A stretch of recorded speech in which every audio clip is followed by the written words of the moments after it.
बिस्मिल्लाहिर्रहमानिर्रहीम। रब्बि इश्रह ली सदरी वयस्सिर ली अमरी वहलुल उक़दतम मिन लिसानी यफ़क़हू क़ौली। मोहतरम वालिदैन, अज़ीज़ तलबा, अस्सलामु अलैकुम। मुझे अक्सर ये सवाल पूछा जाता है कि पेपर की प्रेजेंटेशन कैसी होनी चाहिए और पेपर कैसा अच्छा होना चाहिए, क्योंकि एग्ज़ाम आने वाले हैं। और स्पेशली बिलखुसूस वालिदैन बोर्ड के हवाले से बहुत कुछ पूछते हैं कि बोर्ड के इम्तिहानात के लिए बच्चे को क्या करना चाहिए। तो ये मैं अक्सर उनको बताता भी रहा हूँ, गाइडलाइन देता रहा हूँ, बच्चों को भी, वालिदैन को भी बताता रहा हूँ। और मुझे कोई इशू नहीं, खैर बार-बार बताने से भी कोई इशू नहीं है, लेकिन है कि कुछ तलबा मेरे तक रसाई नहीं थी उनकी, मुझ तक नहीं पहुँच थी, लेकिन इसके बावजूद ये सवाल उनके ज़हनों में था। उस सिलसिले में मैंने ये एक वीडियो सीरीज़ बनाई है, उम्मीद आपको पसंद आएगी। लेकिन उससे पहले मैं एक बात करना चाहूँगा कि बच्चों को सिर्फ़ इम्तिहान के हवाले से ही नहीं, उनको 9th-10th के पेपर के अगर देने हैं या FSc first year second year के देने हैं, तो मेरे ख्याल में 7-8 से ही इसकी प्रैक्टिस हो जानी चाहिए। इसमें बहुत सी चीज़ें आपको ऐसी लगेंगी और बल्कि होनी भी चाहिए, जो स्पेशली आप 7-8 से ही उस पे तवज्जो दें, तो ना सिर्फ आपकी स्पीड बढ़ेगी और बल्कि पेपर की प्रेजेंटेशन भी अच्छी होगी, पेपर का करने का तरीका भी आएगा। तो इन्हीं पेपरों को और इनके एग्ज़ाम के सिस्टम को या इसको जो हमारा पेपर की प्रेजेंटेशन है, इस हवाले से जो टिप्स एंड ट्रिक्स है, इस सिलसिले में मैं शुरू करता हूँ। लेकिन उससे पहले एक और बात बता दूँ कि नोबडी इज़ परफेक्ट। कोई काम भी खैर मुकम्मल के लिए नहीं होता, लेकिन कोशिश की जाती है, मैंने भी कोशिश की है। इसमें बहुत सी चीज़ें ऐसी होंगी जो हो सकता है कि आपको इससे अच्छी कहीं और से मिलें, आप उसको अडॉप्ट करें। और बहुत सी चीज़ें ऐसी होंगी जो आप मज़ीद जानना चाहेंगे, उस सिलसिले में मुझे कमेंट्स करें, मैं मज़ीद उस पर भी बात करूँगा और हम इंशाल्लाह इस तरह की और सीरीज़ भी बनाएँगे। दूसरे सब्जेक्ट, अभी तो ये जनरल है, लेकिन मैं सब्जेक्ट के हवाले से भी, मुख्तलिफ सब्जेक्ट पे भी बात करूँगा, पेपर मैनेजमेंट पे बात करूँगा, ये बनती रहेंगी सीरीज़। लेकिन शर्त है कि आप कमेंट्स में इसकी डिमांड करेंगे या कमेंट्स में इसके बारे में लिखेंगे, तो पता चलेगा कि आपको पसंद भी आई है, मेरा काम पसंद आया, ताकि हम आगे भी करें। चलें हम चलते हैं कंप्यूटर पे, ताकि आपको समझाया जा सके क्या किया करना है। Here are some tips and tricks for the board examination. हाँ, रियाज अहमद आपके साथ हूँ, मैं आपका टीचर। और ये टिप्स एंड टिप्स के जो प्राइमरी गोल हैं, जिस पे हम बात करना चाह रहे हैं, और इसका जो मेन हमारा जो पर्पस है, वो एक तो ये है कि how to secure good marks. अच्छा, ये सिर्फ बोर्ड के बच्चों के लिए नहीं है, ये बल्कि जो बोर्ड के एग्जामिनेशन अभी अपेयर होना है, जिन्होंने, चाहे वो अभी उनको 1 साल पड़ा है, मेरे ख्याल में उसको शुरू से ही इन पे फोकस करना चाहिए, ताकि बोर्ड की एग्जामिनेशन की उनकी प्रिपरेशन हो जाए। और दूसरा यह है कि की पॉइंट्स इसमें हम डिस्कस करेंगे, पेपर प्रेजेंटेशन कैसी होनी चाहिए, पेपर कैसा आपको लिखना चाहिए और कैसा नजर आना चाहिए। इसके अलावा हम बोर्ड के आंसर शीट की जो प्रोफाइल है उसको डिस्कस करेंगे कि बोर्ड में आंसर शीट कैसी होती है, ताकि आप पहले ही मेंटली प्रिपेयर हों। स्पेशली उन बच्चों के लिए जो अभी 9th में पेपर देंगे, पहली दफा बोर्ड की शीट को देखेंगे, और जो पहले दे चुके हैं 10th वाले, उनको भी रिकॉल करने की जरूरत है। इसके अलावा हम डिस्कस करेंगे बोर्ड इंस्ट्रक्शंस, जो पेपर के लिए उनके बोर्ड की तरफ से स्पेशल इंस्ट्रक्शंस होती हैं, उनको डिस्कस करेंगे। How to improve the learning skills, और हम दूसरा इस पे फोकस करेंगे कि अपनी लर्निंग स्किल को कैसे इम्प्रूव कर सकते हैं। और हाउ टू सस्टेन प्रेशर, जैसा कि आपको पता है हर बच्चे पे एक प्रेशर होता है एग्जाम का, बोर्ड का, और ये बोर्ड के एग्जाम के ही साथ नहीं है, बल्कि ये हमारे दूसरे जो एनुअल एग्जाम हैं या हमारे हाफ ईयरली एग्जाम है, दूसरे एग्जाम है, हर किस्म का एग्जाम बच्चे के लिए सम टाइम एग्जाम फोबिया के नाम से उनके ऊपर एक खास प्रेशर होता है। उसको कैसे सस्टेन करते हैं, उसके साथ कैसे हम ट्रीट करते हैं, इस पे भी डिस्कस करेंगे। जी, सबसे पहले जी एक बात ध्यान में रखिएगा, sometime people would really like to help you, but just because of your nature and behavior they wouldn't help. आपकी नेचर ही कुछ ऐसी होती है, आप बॉदर ही नहीं करते, बातों को सुनते नहीं हो। टीचर हैं, पेरेंट्स हैं, बहुत आपको समझाना चाह रहे हैं, कुछ चीज को बताना चाह रहे हैं, लेकिन आप बॉदर नहीं करते, मुझे पता है जी, मुझे पता है, मैं कर लूंगा। और या फिर बहुत ज्यादा गुस्से से अनॉयड होकर बोलते हैं उनके साथ। इस बिहेवियर की वजह से फिर या तो कोई आपको हेल्प करता नहीं है, या फिर हेल्प भी आपकी सरसरी से करता है। वो इसके लिए एक पिक्चर बड़ी मैटर करती है। यू कैन सी, ये एक टाइगर या एक चीता जिसे कहते हैं, वो फंस गया किसी प्रॉब्लम में। अब उसको नहीं पता कि मैं कैसे इससे जान छुड़ाऊं, लेकिन कोई लोग भी इसके पास नहीं आ रहे ड्यू टू दिस बिहेवियर, कि उसका नेचर एग्रेसिव है और इस वजह से उसकी हेल्प करना चाह रही है, लेकिन कोई हेल्प नहीं कर पा रहा। तो ये बहुत जरूरी है कि आपके लिए भी कि आप अपने नेचर को एक तो हम्बल और रिक्वेस्ट वाली बनाएं और दूसरा लिसनर बने गुड। हर किसी की बात को सुने, अडॉप्ट करें और एब्जॉर्ब करें और जो भी अच्छी चीज जहां से मिलती है उसको पिक करें। बहुत से असातिज़ा टीचर्स और बहुत से आपके सीनियर्स और बहुत से अच्छे बोर्ड टॉपर्स और बहुत से आपके पेरेंट्स में से भी, आपकी फैमिली में से भी बहुत से आपको अच्छा हेल्प आउट करेंगे, लेकिन आप लिसनर बने। आप उनको रिक्वेस्ट करके भी आप उनसे ले सकते हैं हेल्प, नहीं तो कोई देना चाहे तब भी सुननी चाहिए बात को। साथ ही जी हम आगे बात करते हैं how to secure good marks. अच्छे मार्क्स कैसे आ सकते हैं? Focus on your target. अच्छा, टारगेट कई किस्म के हैं, लॉन्ग टर्म टारगेट भी हैं, शॉर्ट टर्म टारगेट भी हैं। लॉन्ग टर्म टारगेट तो आपका जैसे है, कोई डॉक्टर बनना चाह रहा है, कोई इंजीनियर बनना चाह रहा है, कोई पायलट बनना चाह रहा है, ये आपके फोकस है, ठीक है, इस पे फोकस करना चाहिए कि बनना चाह रहे हैं तो उसके लिए आपको शॉर्ट टर्म टारगेट बनाने हैं। शॉर्ट टर्म टारगेट में सबसे ज्यादा जरूरी है आपके एग्जाम जो भी पेपर हैं वो आप जो देना चाह रहे हैं उसको टारगेट करें कि वो सिर्फ आपने ऐसे आम नॉर्मल डंक टपाव से नहीं करने, बल्कि उनके ऊपर आप अच्छे तरीके से फोकस करेंगे। शॉर्ट टर्म जो आपके टारगेट है उनको अचीव करेंगे तो आप लॉन्ग टर्म टारगेट की तरफ जा सकते हैं कि उसमें कैसे अच्छे मार्क्स ले सकता हूं, मैं कैसे बेहतर कर सकता हूं, उस पर फोकस करना है। पेपर पैटर्न, आपको अपने पेपर पैटर्न का पता होना चाहिए कि जो पेपर आप देने जा रहे हैं, बोर्ड एग्जामिनेशन या जो भी पेपर आप देना चाह रहे हैं, उसका क्या पैटर्न है, कितने एमसीक्यूज, कितने शॉर्ट क्वेश्चन, कितने लॉन्ग क्वेश्चन, कैसे कैसे आने हैं और किस अंदाज में मैंने उसको लिखना है, उस सारे के जो है नॉलेज लेना जरूरी है, उसका इल्म रखना जरूरी है। प्रेजेंटेशन मीन दैट कि पेपर आपका जो पेपर आप कर रहे हैं उसकी प्रेजेंटेशन कैसी होनी चाहिए, लुक कैसी होनी चाहिए, दिखना कैसा चाहिए। तो जितना अच्छा दिखेगा, जितनी खूबसूरत प्रेजेंटेशन होगी, उतना जो एग्जामिनर है, जो पेपर चेक कर रहा है, वो उतना खुश होकर उसके मार्क्स ज्यादा देगा। अच्छा, ज्यादा मार्क्स का मतलब ये हरगिज नहीं कि if any question has a 2 marks and contain 2 marks तो वो आपको 3 मार्क्स दे देगा। No, it doesn't mean that. इसका मतलब ये है कि आपकी मिस्टेक्स ओवरलुक होती हैं। जो चीज बहुत खूबसूरत अंदाज में दी जाती है, जैसे आप कभी कोई चीज लेने जाएं तो रैपर आपका खूबसूरत हो, बॉक्स बहुत प्यारा हो, तो बाज़ का उसके अंदर की क्वालिटी अगर थोड़ी बहुत हो भी तो आप कॉम्प्रोमाइज करते हो बिकॉज कि आपको उसकी खूबसूरती, प्रेजेंटेशन बहुत अच्छी लग रही है। तो ऐसे ही पेपर का अगर आपकी लुक पेपर की बहुत अच्छी है, राइटिंग बहुत अच्छी है, उसके लिखने का अंदाज आपका बहुत अच्छा है, तो कुछ मिस्टेक्स आपकी इग्नोर हो जाती हैं। बिहेवियर आपका, यानी कि हमने अच्छे मार्क्स लेने हैं तो पॉजिटिव बिहेवियर रहना चाहिए, नेगेटिविटी ज़हन से निकाल दे, हमेशा पॉजिटिव थिंकिंग करें, पॉजिटिव ही अपना एटीट्यूड रखें, उससे भी इंशाल्लाह मार्क्स अच्छे आ जाते हैं। Time management, this is a very important point because time management is a very you can say that every student face this problem. बहुत सारे स्टूडेंट्स, मतलब बहुत सारे में मैं ये कहूंगा कि बाज़ का टॉपर भी इसको प्रॉब्लम फेस कर रहे होते हैं। ऐसे के बाज़ का पेपर का टाइम खत्म हो जाता है, पेपर खत्म नहीं हो पाता उनका, और बाज़ का ये होता है कि बहुत पहले अर्लियर पेपर करके फारग हो जाते हैं और उसके बाद वो पेपर को दोबारा रीड भी नहीं करते, प्रूफ रीड भी नहीं करते और आराम से बैठे रहते हैं, जिससे बहुत सारी मिस्टेक्स उनकी वैसे रह जाती है। तो हम इस पर भी डिस्कस करेंगे कि how to manage our time, कि पेपर को किस तरह हमारा मैनेज हो, टाइम पे खत्म हो, ना सिर्फ खत्म हो बल्कि उसकी प्रूफ रीड भी कर सकें, किस तरह से बेहतर किया जा सकता है। इस पर भी हम वन बाय वन बात करेंगे इंशाल्लाह। शीट मैनेजमेंट, अच्छा ये बड़ा मैटर करता है, चूंकि अब जो सब एग्जाम दे रहे होते हैं, छोटे एग्जाम जो स्कूल में, घर में, किसी भी जगह टेस्ट है, उसमें तो शीट आपके अपने हैंड में है, जितने भी आप लगा लें, जैसे भी लगा लें, लेकिन बोर्ड में एक कैलकुलेटेड शीट्स होती है, जितने भी नंबर ऑफ पेजेस आपको दिए जाते हैं उस नंबर ऑफ पेजेस में इंक्रीज नहीं कर सकते आप, डिक्रीज तो चलो जो रह गया सो छोड़ दें, लेकिन इंक्रीज नहीं किया जा सकता। तो we have to know about that कि शीट मैनेजमेंट कैसे करनी है, कि उसको हमने किस तरह से कर लेके चलना है कि आखिर तक हमारा पेपर भी पूरा हो जाए इन शीटों पे, और या फिर इन शीटों में बहुत सारे पेपर बच ना जाए, इस अंदाज से हम इसको लेके चलें। तो इस पे भी बात करेंगे इंशाल्लाह। How to secure good marks, इसमें कुछ चीजें हैं कि इसमें बेहतर कैसे किया जा सकता है आपका। एक तो डायग्राम को ड्रा करना, जिसकी डायग्राम ड्रा करना अच्छा है, बहुत अच्छी बात है, मैक्सिमम ड्राइंग्स बनाएं, मैक्सिमम डायग्राम बनाएं, ताकि जो पेपर की लुक भी अच्छी हो, उसको प्रेजेंटेशन भी अच्छी हो और एग्जामिनर को भी आप अट्रैक्ट कर सके। जिनकी अच्छी नहीं है वो उसको जरा बेहतर करें, कम से कम नेसेसरी जो मैंडेटरी है डायग्राम वो जरूर बनाएं। अच्छा, कंटेंट पे ग्रिप होना बहुत जरूरी है।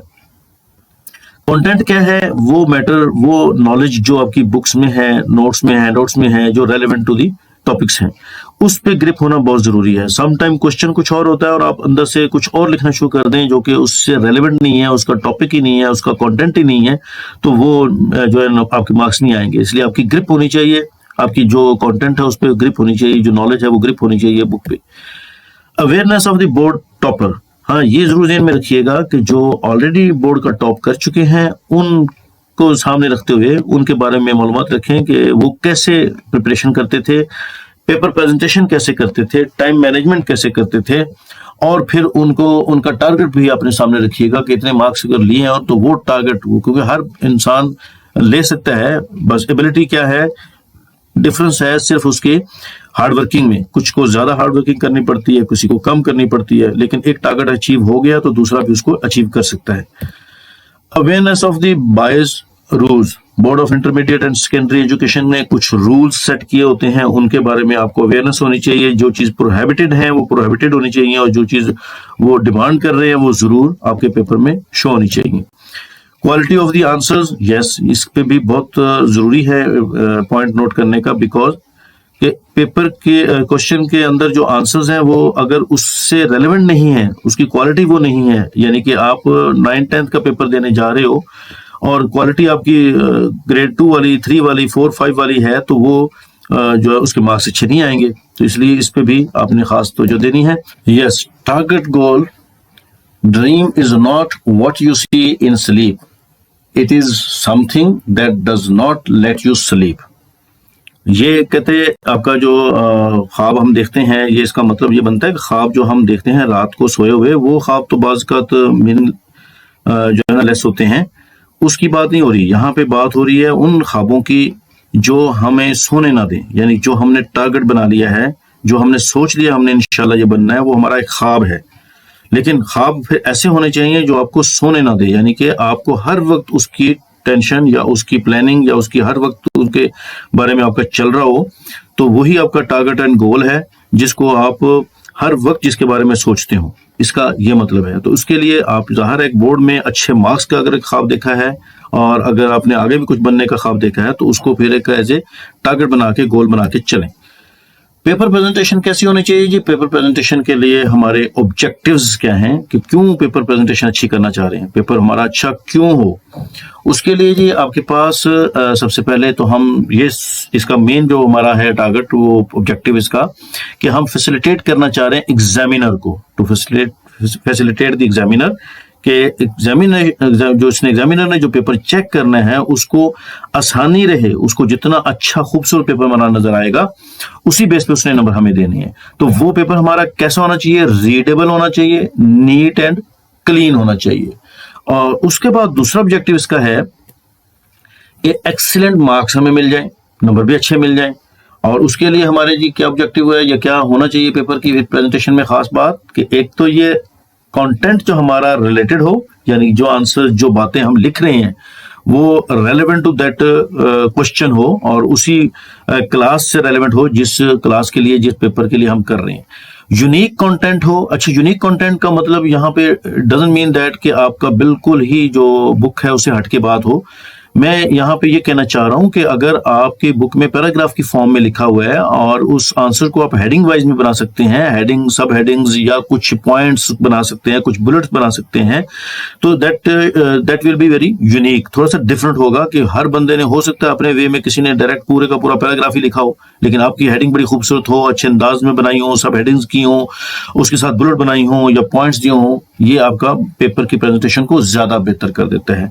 और लास्ट ऑब्जेक्टिव जी हमारा क्या है कि हम सिक्योर कर सकें टॉप पोजीशन, अच्छे नंबर, अच्छे मार्क्स ले सकें, अच्छी पोजीशन ले सकें।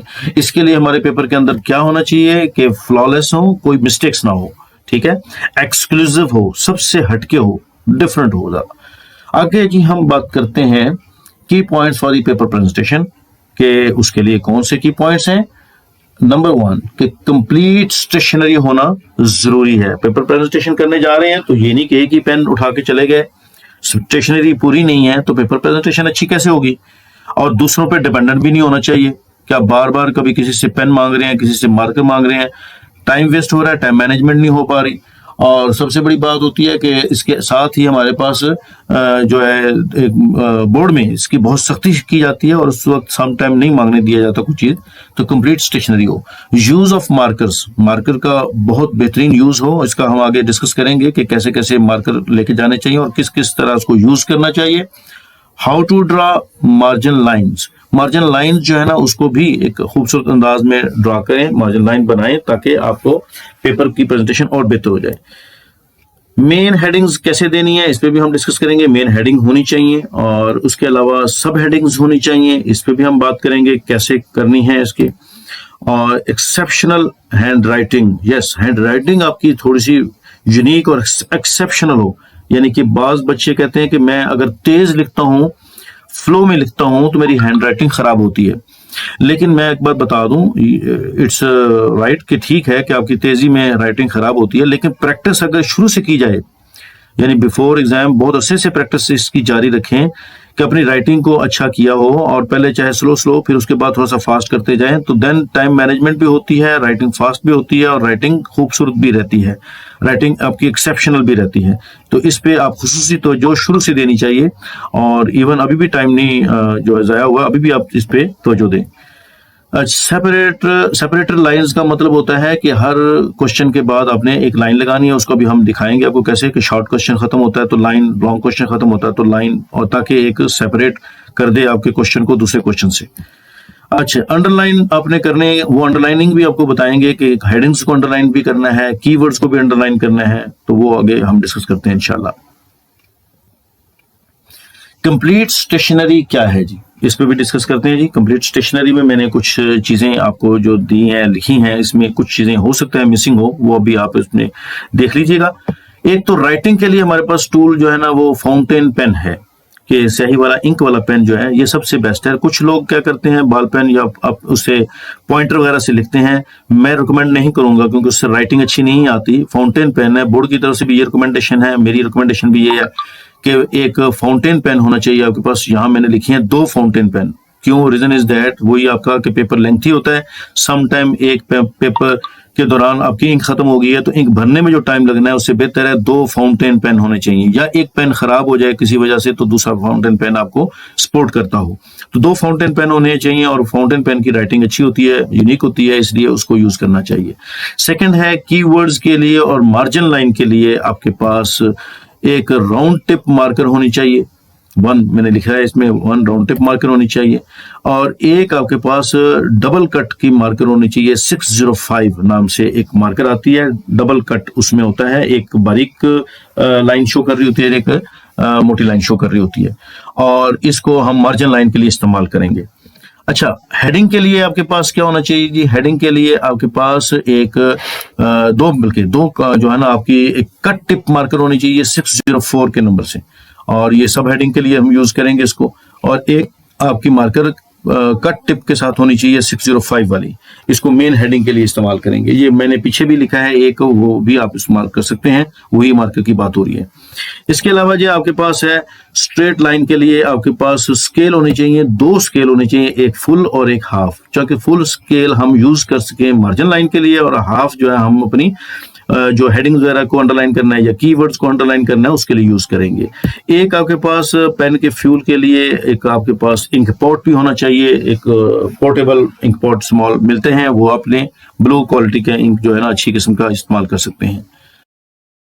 यहाँ पे एक बहुत ज़रूरी जो चीज़ रह गई है वो ये है कि कैलकुलेटर का भी आप ज़रूर लेके जाइएगा जहाँ भी ज़रूरत है, जैसा कि मैथमेटिक्स के पेपर में और आपके केमिस्ट्री फिजिक्स के न्यूमेरिकल्स करने के लिए कैलकुलेटर की ज़रूरत पड़ती है, तो वहाँ कैलकुलेटर ज़रूर लेके जाइएगा। इस तरह मैंने पहले भी जिक्र किया था, कोई मिसिंग चीज़ है तो वो आप उसमें शामिल कर सकते हैं।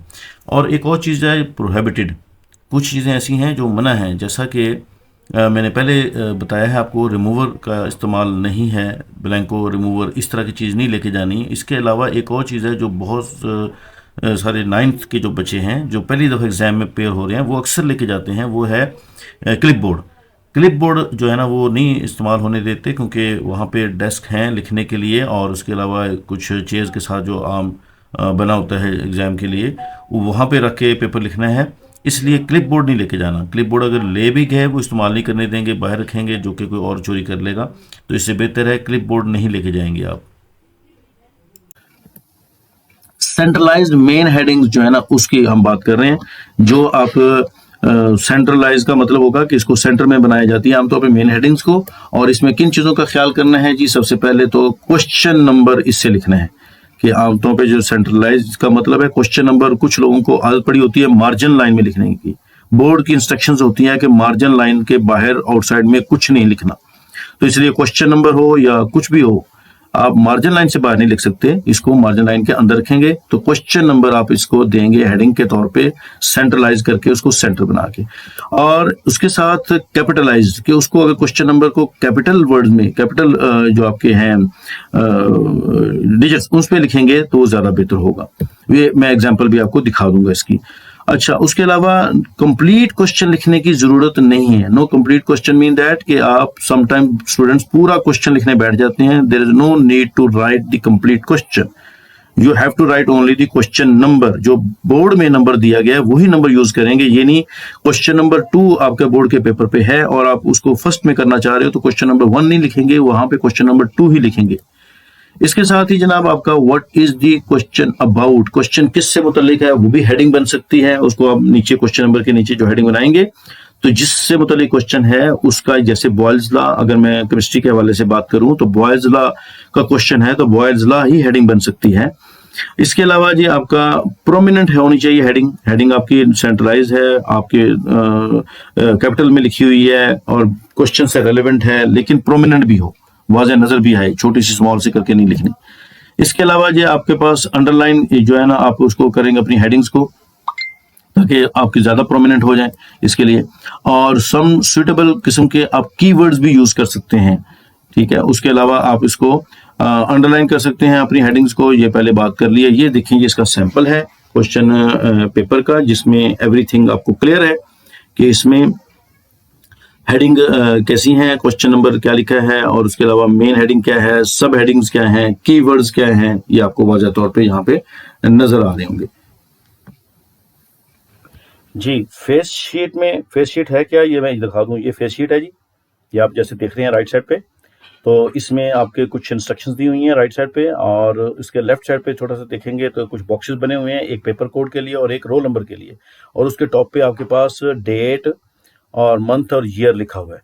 तो आप यहाँ से स्टार्ट करें। पहले डेट, मंथ एंड ईयर जो है ना, वो आप डी का मतलब डेट जो है आपके पास है 2019 जो भी आएगा वो लिखेंगे, और फॉर मंथ है जिसमें आपका अप्रैल है तो 04 आएगा, और ईयर में आपके पास जैसे 2023 है तो 2023 लिखा जाएगा। और जैसे ये रोल नंबर पे लिखेंगे तो रोल नंबर आपके देखें जी, आपका ये जितने डिजिट्स हैं उतने डिजिट्स का ही रोल नंबर आपके पास होगा। जो यहाँ पे आप देख सकते हैं ये 8 डिजिट्स, अगर 6 डिजिट नजर आ रहे हैं तो 6 डिजिट्स का आपका रोल नंबर होगा। और उसमें आपने क्या करना है, जैसा कि इस पे रोल नंबर का जो पहला लेफ्ट साइड का होगा वो इसमें आएगा, जो अगले नेक्स्ट होंगे डिजिट सारे इसमें आएंगे, राइट साइड वाला इसमें आएगा। और यहाँ पे जब रोल नंबर लिख लिया गया तो फिर नीचे आपको फिल करना भी जरूरी है। फिल करने से मुराद है कि देखें ये आपका पहले वाला जो है आपका जो भी इधर रोल नंबर है, वो फर्ज करें आपका इधर 9 आ रहा है या 8 आ रहा है, तो ये आपके जितने हैं यहाँ पे 0 1 2 3 से लेके नीचे तक जा रहे हैं। तो आपने इसमें फाइंड करना वो डिजिट जो डिजिट यहाँ पे आपके पास है। अगर मैं इसको ज़रा इधर सेपरेट करके भी दिखा दूँ, इसमें नेक्स्ट आपके पास शीट ये जैसे सेपरेट हो गई है। तो यहाँ पे देखें ये रोल नंबर अगर आपके पास यहाँ पे है तो यहाँ पे अगर आपका डिजिट 8 है या 6 है 5 है जो है, तो आपने इसके साइड में देखते रहना है कि जहाँ पे आपका वो नंबर आएगा उस नंबर को आपने फिल कर देना है। फिल करने से मुराद है कि उसको आप मार्कर से ब्लैक आउट कर देंगे, ये चीज़ ख़त्म कर देंगे। लेकिन वो ख्याल रहे कि वो आपकी फिलिंग बाहर भी ना जाए और कम भी ना रह जाए, पूरा पूरा ये आपका सर्कल फिल होना चाहिए। अगर यहाँ पे आपके पास 6 आ रहा है तो यहाँ का 6 होना चाहिए, यहाँ अगर 3 आ रहा है तो यहाँ पे 3 को सर्कल करना है, यहाँ पे अगर 2 आ रहा है 2 को सर्कल करना है, सिमिलर इसी तरह जाएंगे।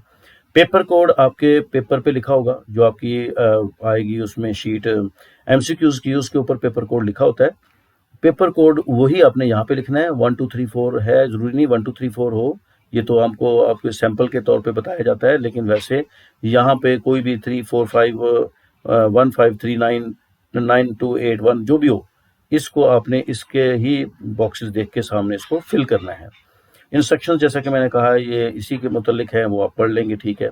और इसके अलावा यहाँ पे जैसे डेट है तो यहाँ पे वो डेट दी जाएगी, जैसे आपने लिखनी है डेट को। आप जिसका पेपर दे रहे हैं वो पेपर आप भी फिल करेंगे। पार्ट 1 दे रहे हैं, पार्ट 1 फिल करेंगे। एनुअल दे रहे हैं तो एनुअल फिल करेंगे। और मैट्रिक वाले मैट्रिक में, एफएससी वाले इंटर में, और पार्ट 1 वाले 9th है, पार्ट 2 वाले 10th हैं। एनुअल वाले एनुअल में जो आप जैसा दे रहे हैं, कोई सप्ली वाले भी होंगे तो वो सप्ली में देते हैं, लेकिन सप्ली आजकल नहीं, तो एनुअल में ही दिया जाता है। मॉर्निंग वाले मॉर्निंग में आपका फिल करेंगे और इवनिंग वाले इवनिंग में फिल करेंगे। और अगर नीचे देखें तो ये नीचे वाला पोर्शन जो है इसमें आपका नाम है, आपने नाम वही लिखना है जो आपने नाम रजिस्ट्रेशन में करवाया था। फादर नेम्स आपने वो लिखना है। रोल नंबर आपका आपकी रोल नंबर स्लिप पे होगा तो उनको वर्ड्स में लिखना है, और अपने सिग्नेचर कर देने हैं जो कि आपने आमतौर पे किए होते हैं पहले से उसी तरह के। और इसमें घबराने की जरूरत नहीं। सिग्नेचर में आपको अगर टेंशन है, कोई याद नहीं आ रहा कि मैंने पहले कैसे किए थे, तो जो भी है आप उसमें लिख सकते हैं। जी, बबल शीट क्या है जी? ये बबल शीट इस तरह की है जो अभी आपको लेफ्ट पे नजर आ रही, सॉरी राइट पे नजर आ रही है। और इसके सबसे पहले तो आपने ये पेपर कोड लिखना है, जिसका मैं पहले ही तरीका बता चुका हूँ कि किस तरह इसको फिल करना है। और उसके साथ ही अभी देखें कि ये आपके एमसीक्यूज, जो आपके एमसीक्यूज का पेपर दिया जाएगा, उसी से आपने जो पेपर कोड लिखा था उस पे जो एमसीक्यूज होंगे वो एमसीक्यूज आपने इसमें फिल करने हैं, उनके अप्रोप्रिएट आंसर जो सूटेबल आंसर हैं। अच्छा, यहाँ 24 तक नंबर हैं, लेकिन आपके एमसीक्यूज जैसे साइंस सब्जेक्ट्स में 12 तक होते हैं तो 12 तक ही फिल होंगे और बाकी नहीं होंगे। लेकिन बाकी सब्जेक्ट्स में ज़्यादा हैं, जैसे इंग्लिश में ज़्यादा हैं, मैथ में ज़्यादा हैं, तो फिर वो आपका 15-20 जहाँ तक भी होंगे वो उसको फिल करेंगे। अच्छा, इसमें एक चीज़ का ख्याल कीजिएगा कि एमसीक्यूज के बार बार नहीं इसको फिल किया जा सकता, इसलिए इसको एक दफ़ा ही सही अप्रोप्रिएट आंसर लगाएं, क्योंकि बार बार आपके आंसर को एक दफ़ा से इधर लग गया, एक दूसरी जगह लग गया, तो वो आपका रीडेबल सही नहीं कहना जाएगा, उसका आंसर के नंबर नहीं मिलेंगे। और कटिंग अलाउड नहीं है, रिमूवर अलाउड नहीं है, इसलिए इसको बड़ा ही एहतियात के साथ ज़रूरत है। एक बात का ख्याल रखें कि आपके पास एमसीक्यूज की जो शीट मिलती है, ये आपकी एमसीक्यूज की शीट वापस ले ली जाती है, सिर्फ ये बबल शीट आपके पास रहती है। तो इसमें क्या करना होता है आपने कि एमसीक्यूज को अच्छी तरह पढ़ें, उसका जो अप्रोप्रिएट आंसर लगता है उस आंसर पे आप हल्का सा एक दफ़ा डॉट लगा लें। फिल करने का टाइम सेव करने के लिए बात कर रहा हूँ मैं, लेकिन वो ऐसे नहीं है कि आपका दोबारा डॉट आप चेंज कर लेंगे। दोबारा डॉट इसलिए चेंज नहीं कर सकेंगे, एक तो आपकी एमसीक्यूज शीट आपसे वापस ले ली जाती है, जो आपको एमसीक्यूज मिला था वो ले ली जाएगी, तो आपको पता नहीं होगा कि अब दूसरा आंसर क्या इसमें आ सकता है। नंबर 1। नंबर 2, एक दफ़ा भी हल्का सा डॉट भी लग गया तो वो आपके नंबर गए। सिर्फ मैं एक टाइम सेविंग के लिए कह रहा हूँ कि फुल फिल करने में जो कुछ सेकंड वेस्ट होने हैं, तो बजाय ये कि आप उसको अच्छी तरह पढ़ें, जो आंसर आपको अप्रोप्रिएट लग रहा है उसको हल्का सा इस पे टिक लगा लिया, अब टिक नहीं, हल्का सा डॉट लगा लिया, सॉरी। उसके बाद सेकंड वाले का इस तरह डॉट लगा लिया, तीसरे का, चौथे का, तो ये टोटल टाइम तो आपके पास 15 मिनट्स है।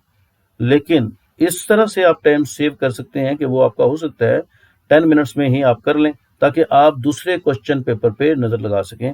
और आपका वो शीट तो अब सिर्फ 15 मिनट्स पे ली जाएगी, लेकिन ये शीट आपके पास होगी, इसको आप बाद में अच्छी तरह इसको फिल करके बेहतर कर लें, इसकी प्रेजेंटेशन बेहतर कर लें, इसको अच्छी तरह फिल कर लें। तो एक तो ये ख्याल रखें कि इसकी कटिंग ओवर राइटिंग ना हो, और चूंकि ओवर राइटिंग कटिंग किस किस्म की हो सकती हैं इसका भी हम एक सैंपल देखते हैं। जैसे ये आपको नज़र आ रहा है, ये बेहतर तरीके से फिल हुआ है, ये देखें, इसके नंबर भी मिले हुए हैं पूरे पूरे कि ये अच्छी तरह फिल हुआ है। इसे फिल करना है, ना ही ये सर्कल से बाहर जा रहा, ना ही ये सर्कल्स के अंदर, यानी कि पूरी तरह फिल नहीं है, ऐसा नहीं है।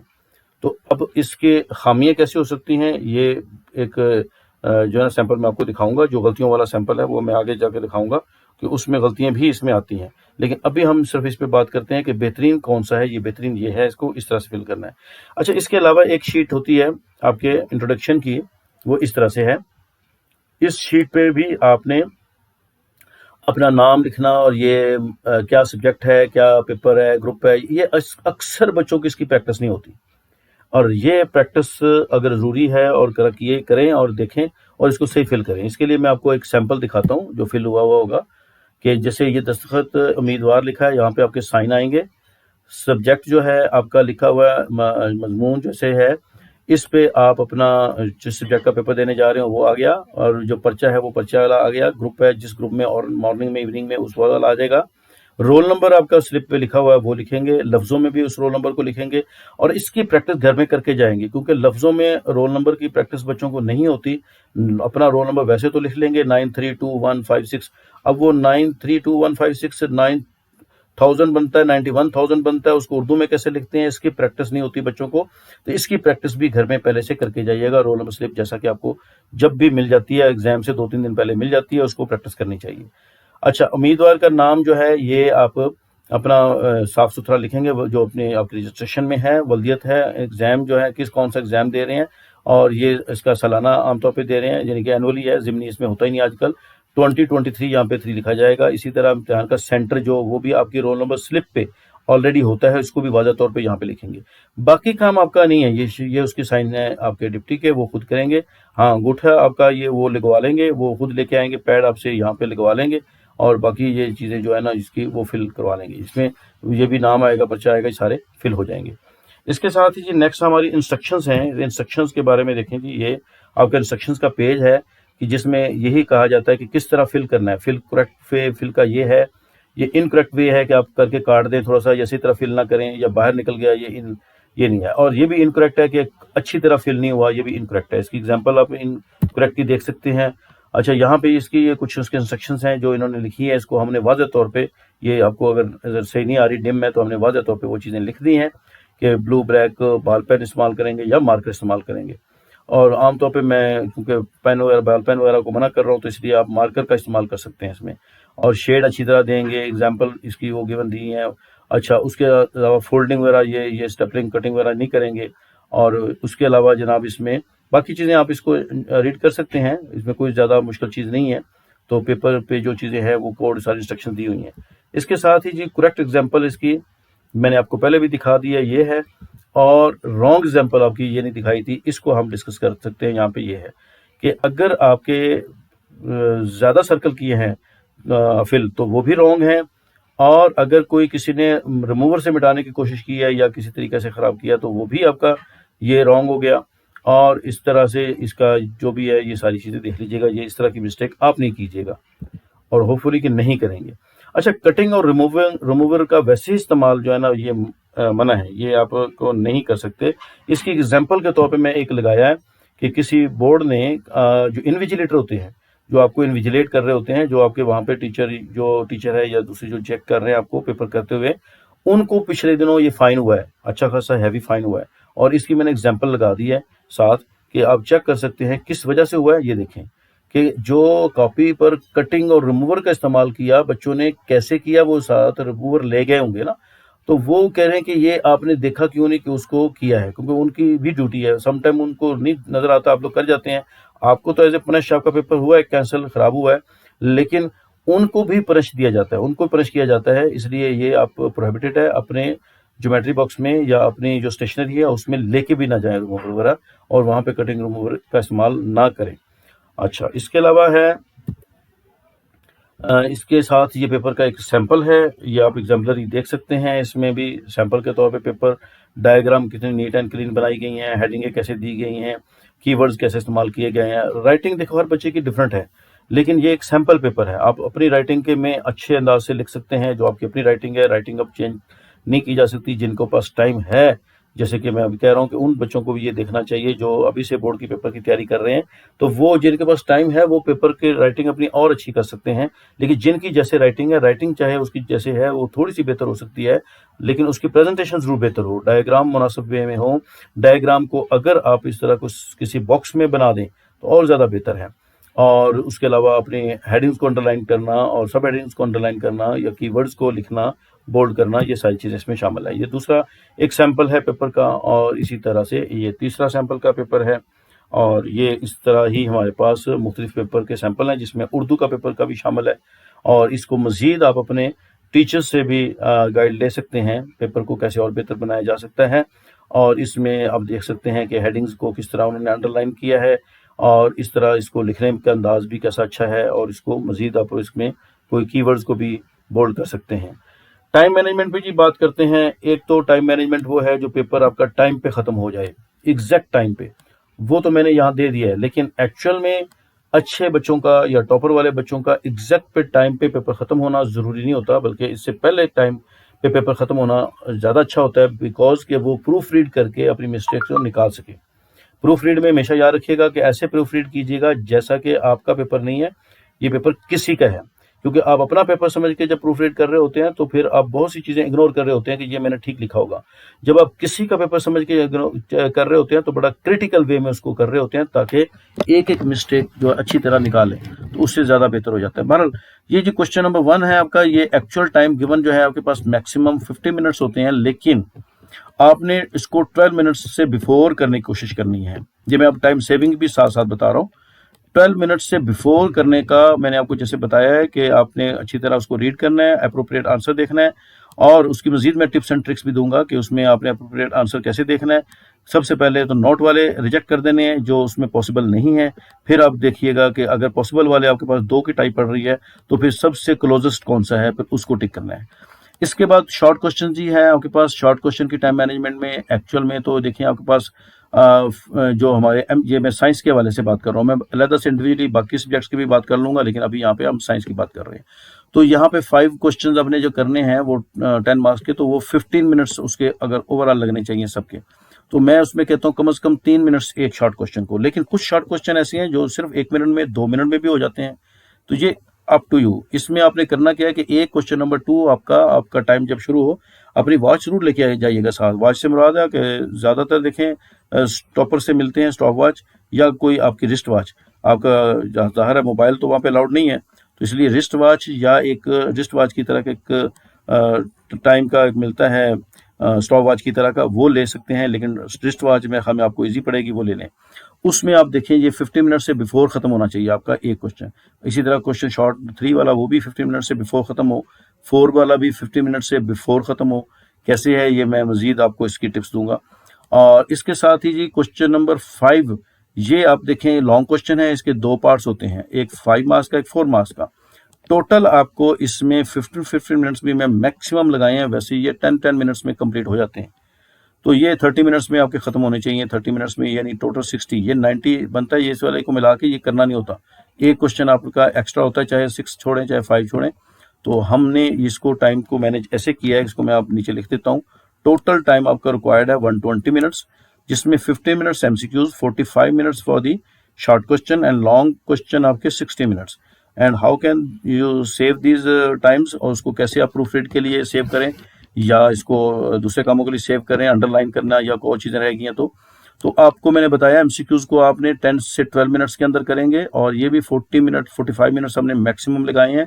30 मिनट्स के अंदर, 30 मिनट्स से 35 मिनट्स के अंदर ये खत्म हो सकता है, इसको भी हम 10 से 15 मिनट बचा सकते हैं। ये 60 मिनट्स का भी 20 से 25 मिनट्स में के अलावा, यानी कि एक क्वेश्चन जो आपका 20 से 25 मिनट्स का लगता है, तो ये 50 मिनट्स और 45 मिनट्स में खत्म होता है ये। तो 40 मिनट से 50 मिनट्स के अंदर ये खत्म होता है, तो यहाँ भी आपके पास टाइम सेव होता है।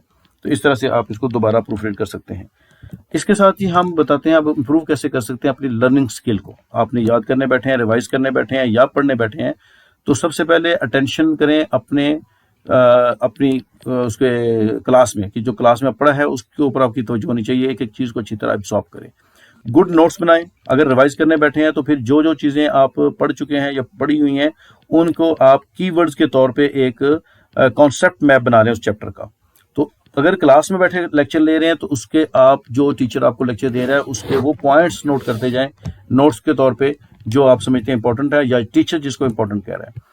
यूज निमोनिक्स का मतलब होता है कि आप समटाइम कोई वर्ड की एक बना लेते हैं, एक पोइम जैसी, और कुछ वर्ड आप उसको देसी तरीकों से किसी के साथ रिलेट करके रिजम्बलेंस करके याद करते हैं, उसको उस तरह से यूज़ करें ताकि आपको याद करना आसान हो जाए। ये ऐसी मेथोडोलॉजी टेक्नोलॉजी है जो आपकी लर्निंग स्किल को या आपकी मेमोरी स्किल को इन्हांस करती है।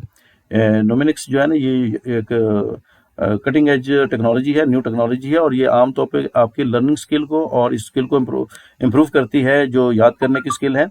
लेकिन ये हम इसको अगर देसी वर्ड में या इजी वर्ड में कहें तो हम कह सकते हैं कि हम इसको ऐसे लफ्ज़ों से जोड़ देते हैं, ऐसे चीज़ों से जोड़ देते हैं जिसको आप लर्न करना आसान हो। तो कुछ पोएम की फॉर्म में है, जैसा कि हम उसमें प्रेयर टेबल में कहते हैं भाई मेरे कमरे से बाहर हो, या हाय रब हाय हाली ने की रब से फरियाद, इस तरह के करके हम याद करवाते हैं। तो उस तरह से एक हम बना लेते हैं ताकि याद करना आसान हो। अच्छा, अपनी वीकनेस को ज़रूर पहले चेक करें। हर किसी की अपनी वीकनेस होती है। किसी की वीकनेस है फर्स्ट करो टाइम मैनेजमेंट, उसको उस पर फोकस करना चाहिए। किसी की वीकनेस है कि वो आइसोलेट होकर पढ़ सकता है, वो गैदरिंग में नहीं पढ़ सकता, तो वो अपनी उसको ख्याल करे। तो इसलिए अपनी वीकनेस देखें क्या क्या है, उनको ज़रूर आप हाईलाइट करके उसके ऊपर फोकस करें। इसी तरह स्टडीज़ में भी वीकनेस होती हैं, किसी सब्जेक्ट में कमज़ोरी है, किसी किसी को लिखने में वीकनेस है, किसी को याद करने में है, उस पर हम बेहतर तरीके से अपने आप को समझ सकते हैं और फिर उसी को ओवरकम कर सकते हैं। Stay away from social media and cell phone, that's very important. आजकल बहुत ज़्यादा इसका ड्रॉबैक या इफ़ेक्ट है हमारी स्टडीज़ पे। एक तो हम हर वक्त के उसके इस्तेमाल की वजह से मेंटली एग्जॉस्ट हो जाते हैं, थक जाते हैं, जिससे दोबारा जब पढ़ने बैठते हैं तो वो उस तरह से उसके ऊपर हम फोकस या कंसंट्रेट नहीं कर पाते अपनी पढ़ाई पे। और दूसरा ये है कि बाज़ औक़ात लोग आप साथ साथ स्टडी कर रहे हो, साथ साथ मोबाइल फ़ोन अपने पास रखा है। जैसा कि मेरी यही अगर वीडियो देखनी है तो ये वीडियो अगर देखने के बाद इसको बंद करके रख दें, उसके बाद से स्टडी शुरू करें, तो ये पास ना हो। बार बार इसको खोल के देखें, बार बार इसको करें, उससे भी आपकी कंसंट्रेशन डाइवर्ट होती है। आप हमेशा अपने जब स्टडी को फोकस करना है तो अपने पहली बात है मोबाइल फ़ोन का यूज़ कम से कम करें या फिर बिल्कुल ना करें, क्योंकि ये बहुत सी चीज़ें आपको अभी लगती हैं कि मैं आधा घंटा, घंटा, 2 घंटे इस्तेमाल करूँ तो नो प्रॉब्लम, लेकिन इससे भी क्या होता है, आपकी कंसंट्रेशन लूज़ होती है, मेंटली एग्जॉस्ट हो जाते हैं। और बहुत ज़रूरी जहाँ पे है, स्टडीज़ के लिए कुछ चीज़ देखनी है, करनी है, ठीक है, उसको करें, उसके बाद उसको बंद करके साइड पर रख दें या अपने पेरेंट्स को दे दें ताकि आप अपनी पढ़ाई पर फोकस कर सकें। Describe your answer with your friends and listen to them, इसको हम ग्रुप स्टडी कहते हैं कि अपने जो आंसर्स आपने समझ लिए, लर्न कर लिए, उसको किसी से डिस्कस करें। अगर आप क्लास में बैठे हैं तो ग्रुप की फॉर्म में दोस्तों को सुनाएं, उनसे सुने। और अगर घर में हैं तो अपने बहन भाइयों को, अपने बड़ों को, किसी को भी, बुजुर्ग में भाई है, घर में कोई बुजुर्ग है, कोई बाप है, कोई माँ है, किसी को सुनाना है तो उसको सुनाएं। और मैं वैसे कहूँगा कि सबसे ज़्यादा बेहतरीन है लिख के देखने की प्रैक्टिस, लेकिन अब वो ज़ाहिर है आपका टाइम कंज्यूमिंग है, तो फिर इंपॉर्टेंट क्वेश्चनों को लिख के देख लें। और लेकिन दूसरे जो क्वेश्चन है आम सिंपल है, उनको ज़रूर डिस्कस करें ग्रुप स्टडीज़ में। अटैच विद योर गोल्स, अपने गोल से ज़रूर अटैच रहें। डेली आप अपने आप को ज़रूर इस पे सुबह उठते ही देखें कि मेरा टारगेट क्या है। अपने टारगेट, अपने गोल पे फोकस करें ताकि सारा दिन उसी पे आपके वर्कआउट रहे, उसी पे आपके काम हो, उसी पे आपकी कंसंट्रेशन हो, उसी के रेफरेंस से आप अपने काम को ज़्यादा बेहतर कर सकें। इसके साथ ये आगे कि हम सस्टेन कैसे कर सकते हैं प्रेशर को। हर किसी को एग्ज़ाम फोबिया होता है, पढ़ाई का फोबिया होता है, तो उस पर सबसे पहले तो इस बात को ज़हन में रखिएगा, don't go off to past, mean कि जो हो गया सो हो गया, उसको भूल जाएं। अगर आप बहुत अच्छे थे पेपर में, पढ़ाई में पहले, तो ये ना ज़हन में रहें, इस जोन में रहें कि मैं बहुत अच्छा था, मैं बहुत अच्छा रहूँगा, मैं रहूँगा तो इसलिए मैं ना पढ़ूँ। और अगर आप इस फर्ज करें कहीं वीक थे, कमज़ोर थे और किसी ने कह दिया कि आप पास हो ही नहीं सकते, पढ़ ही नहीं सकते, कुछ भी नहीं कर सकते, तो उसको भी अपने माजी का हिस्सा बना दें, उसको अपने साथ लेके ना चलें, अपने ऊपर, अपने जहन में ना लेके रखें, उसको भूल जाएं कि जो पिछला था छोड़ दें इसको। अब आपने क्या करना है उसको फोकस करें, उसको टारगेट करें और अब से बेहतर हो जाएं। इसलिए पहली लाइन बहुत इंपॉर्टेंट है। पहले तो आप अपने उस चैप्टर को क्लोज करें जो पिछला प्रीवियस चैप्टर है, ताकि आपकी अच्छाइयाँ हैं या बुराइयाँ हैं, आप बहुत अच्छे थे या आप बहुत बुरे थे, इसको छोड़ के आगे क्या करना है इस पे फोकस करें। Don't compare yourself to others, दूसरों के साथ कंपेयर ना करें कि फलां बंदा नहीं पढ़ रहा, फलां बंदा तो बहुत कम पढ़ता है, या फलां ने इतने अच्छे मार्क्स ले लिए, मैं कभी नहीं ले सकता। नो, अपने टारगेट पे, आप अपने गोल पे फोकस करते हुए अपनी मेहनत पूरी करें, अपने हिस्से का काम पूरा करें। अल्लाह ज़रूर रिवार्ड देगा आपको इंशाल्लाह, क्योंकि हमेशा मेहनत का फल बंदे को मिलता है। जो मेहनत करता है उसको उसका फल मिलता है। तो इसलिए अल्लाह पे बिलीव करते हुए, यानी नीचे मैंने लिखा भी है, believe yourself and believe on Allah. God पे बिलीव करें, अल्लाह पे बिलीव करें और अपने आप पे बिलीव करें कि इंशाल्लाह जो मैं करूँगा अपनी मेहनत से और अपने जो मैंने बनाया स्ट्रेटेजी उसके अकॉर्डिंगली अपने गोल पे फोकस करते हुए काम कर रहा हूँ, मुझे इसका रिवार्ड मिलेगा। और मिलता है, सबको मिलता है, क्योंकि irrespective to the person and irrespective to the religious, ये तो वैसे भी हमने दुनिया में भी देखा है कि जितने भी हमारे, चाहे हमारे मजहबी भाई हैं या नहीं मजहबी, वो भी जो मेहनत करता है उसको फल उसका मिलता है। अल्लाह ताला भी इस पे मेहनत का फल ज़रूर देते हैं। इसलिए आपने अपनी मेहनत पे फोकस करना है, अपने काम पे फोकस करना है और बिलीव रखना है कि आपको इसका रिवार्ड मिलेगा।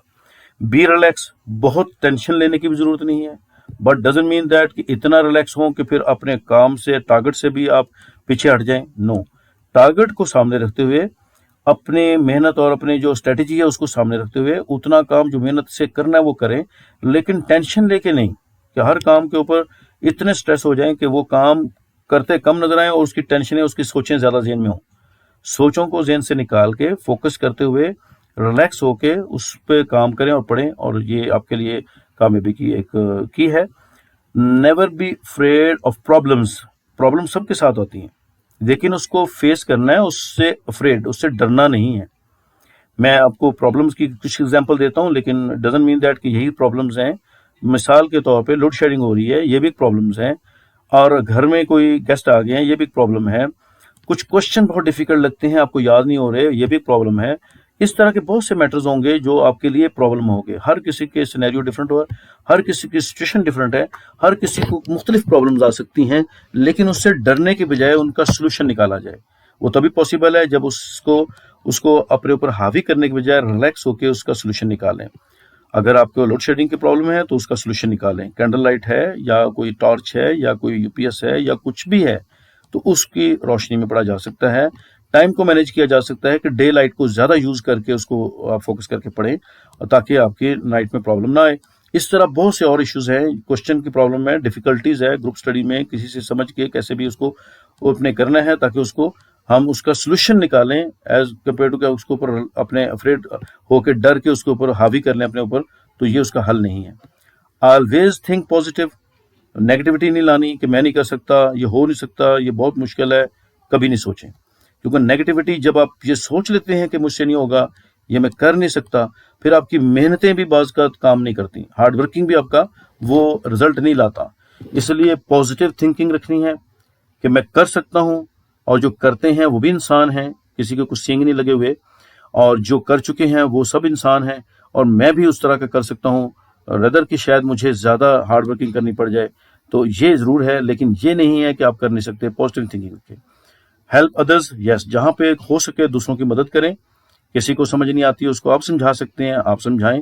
जिनसे मदद ले सकते हैं उनसे मदद लें, लेकिन दूसरों की मदद ज़रूर करें। लास्ट में मैं थैंक यू करूंगा सबको कि आपने बड़ी केयरफुली इसको लिसन किया है और अपना कीमती वक्त मुझे दिया है। इंशाल्लाह इस पे अमल भी करेंगे। और अल्लाह हाफिज़, God bless you, best wishes, good luck for your exam.